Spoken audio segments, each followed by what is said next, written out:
ನಮಸ್ಕಾರ. ಸದಾನಂದ ಬಾಮ್ನಿ ಯೂಟ್ಯೂಬ್ ವಾಹಿನಿಗೆ ಸ್ವಾಗತ. ನಕಲಿ ಪತ್ರಕರ್ತರು ಮತ್ತು ಅಸಲಿ ಪತ್ರಕರ್ತರ ಬಗ್ಗೆ ನಾವು 2-3 ಸಲ ವಿಡಿಯೋಗಳನ್ನು ಮಾಡಿದ್ದೇವೆ. ಈಗ ನಕಲಿ ಪತ್ರಕರ್ತರು ಪ್ರತಿ ಕಚೇರಿಗೆ ಹೋಗಿ ಅಲ್ಲಿ ಬಿಂದಾಸಾಗಿ ವಸೂಲಿಯನ್ನು ಮಾಡ್ತಾ ಇದ್ದಾರೆ. ಅಂದರೆ ಅಸಲಿ ಪತ್ರಕರ್ತರು ಸಂಕಟದಲ್ಲಿದ್ದಾರೆ. ಯಾಕಂದರೆ ಯಾರು ಕರೆ ವರದಿಯನ್ನು ಮಾಡ್ತಾಯಿದ್ದಾರೆ, ಸರ್ಕಾರವನ್ನು ಎಚ್ಚರಿಸ್ತಾ ಇದ್ದಾರೆ, ನಂತರ ಜನರಿಗೆ ನ್ಯಾಯವನ್ನು ಕಟ್ಟಿಸ್ತಾ ಇದ್ದಾರೆ. ಅವರು ಸುಮ್ಮನೆ ಮನೆಯಲ್ಲಿ ಕುಳಿತುಕೊಂಡಿದ್ದಾರೆ. ಈ ನಕಲಿ ಪತ್ರಕರ್ತರು ಏನು ಮಾಡ್ತಾರೆ ಅಂದರೆ, ಒಂದು ಪತ್ರಿಕೆಯನ್ನು ಬಗಲಲ್ಲಿ ಇಟ್ಕೊಂಡು ಅದನ್ನು 6 ತಿಂಗಳ ಅಧಿಕಾರಿ ಮುಂದೆ ಒಗೆದು ಹಪ್ತ ವಸೂಲಿಯನ್ನು ಮಾಡ್ತಾಯಿದ್ದಾರೆ. ಈ ಮೇ ತಿಂಗಳಲ್ಲಿ ಇವರ ದೊಡ್ಡ ಆಯ ಇದೆ. ಇವರು ಆದಾಯ ಮುಂದಿನ ಮೇವರೆಗೆ ಇವರು ಗಾಯಬಾಗ್ತಾರೆ. ಇಂಥ ಪತ್ರಕರ್ತನ ಪತ್ತೆ ಹಚ್ಚಬೇಕಾಗಿತ್ತು. ಇದಕ್ಕೆಲ್ಲ ಅಧಿಕಾರಿಗಳೇ ಕಾರಣ.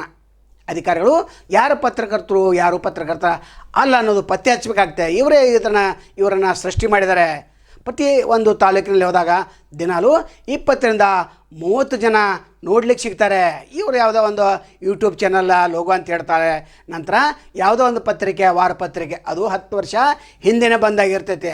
ಅದರ ಹೆಸರು ಇಟ್ಕೊಂಡು ಅದರ ಒಂದು ID ಕ್ರಿಯೇಟ್ ಮಾಡಿ ಅದರಿಂದ ಹಪ್ತ ವಸೂಲಿಯನ್ನು ಮಾಡ್ತಾ ಇದ್ದಾರೆ. ಜಿಲ್ಲಾಧಿಕಾರಿಗಳು ಇದನ್ನು ಗಮನಿಸಬೇಕಾಗ್ತದೆ. ಯಾಕಂದರೆ ಅಸಲಿ ಪತ್ರಕರ್ತರಿಗೆ ಇದರಿಂದ ಭಾಳ ತೊಂದರೆ ಆಗಿದೆ.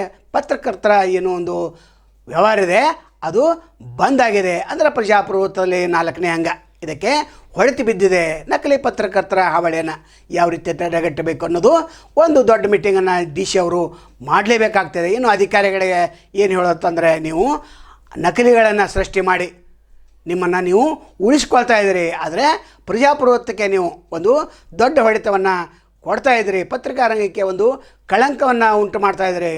ಅಸಲಿ ಪತ್ರಕರ್ತರು ಪಾಪ ಜೀವನ ನಡೆಸುವುದೇ ಕಷ್ಟ ಆಗಿದೆ. ಯಾಕಂದರೆ 5-10 ಸಾವಿರ ಪಗಾರ ಕೊಡ್ತಾರೆ ದಿನಪತ್ರಿಕರು, 8-10 ಸಾವಿರ ಪಗಾರ ಕೊಡ್ತಾರೆ. ಆದರೆ ನಕಲಿ ಪತ್ರಕರ್ತರು 25-30 ಸಾವಿರ ರೂಪಾಯಿ ತಿಂಗಳವರೆಗೆ ಒಂದು ಹಪ್ತ ವಸೂಲಿಯನ್ನು ಮಾಡ್ತಾ ಇದ್ದಾರೆ. ಎಲ್ಲಿ ನೋಡಿದಲ್ಲಿ ಇವರ ಒಂದು ಹಾವಳಿ ದೊಡ್ಡ ಪ್ರಮಾಣದಲ್ಲಿದೆ. ನಂತರ ಅಧಿಕಾರಿಗಳು ಈ ಥರ ಹೆಸರನ್ನು ಕೂಡ ಕಂಪ್ಯೂಟರ್ನಲ್ಲಿ ಇಟ್ಟಿದ್ದಾರೆ.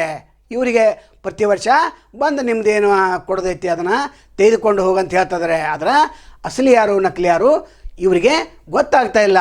ನಮ್ಮ ಕೆಲಸ ಅಲ್ಲಂತ ಹೇಳ್ತಾರೆ. ಹಾಗಾದರೆ ನೀವು ಭ್ರಷ್ಟರು, ನೀವು ಈ ಲಿಸ್ಟನ್ನು ಇಟ್ಟುಕೊಳ್ಳಬಾರ್ದಾಯಿತ್ತು. ಯಾರು ಅಸಲಿ ನಕಲಿ ಅನ್ನೋದನ್ನು ಕಂಡುಹಿಡಬೇಕಾಗಿತ್ತು. ನೀವೇ ಇದಕ್ಕೆ ಕಾರಣ ಅಂತ ಹೇಳಬೇಕು. DC ಅವರು ಇದನ್ನು ಗಮನಿಸಬೇಕಾಗ್ತದೆ. ಪೊಲೀಸ್ ವರಿಷ್ಠಾಧಿಕಾರಿಗಳು ಇದನ್ನು ಗಮನಿಸಬೇಕಾಗ್ತದೆ. ನಾಳೆ ಮತ್ತು ತಮ್ಮನ್ನು ಭೇಟಿ ಆಗ್ತೇವೆ. ಅಲ್ಲಿವರೆಗೆ ಎಲ್ಲಿ ಶುಭಾಗಲಿ. ನಮಸ್ಕಾರ.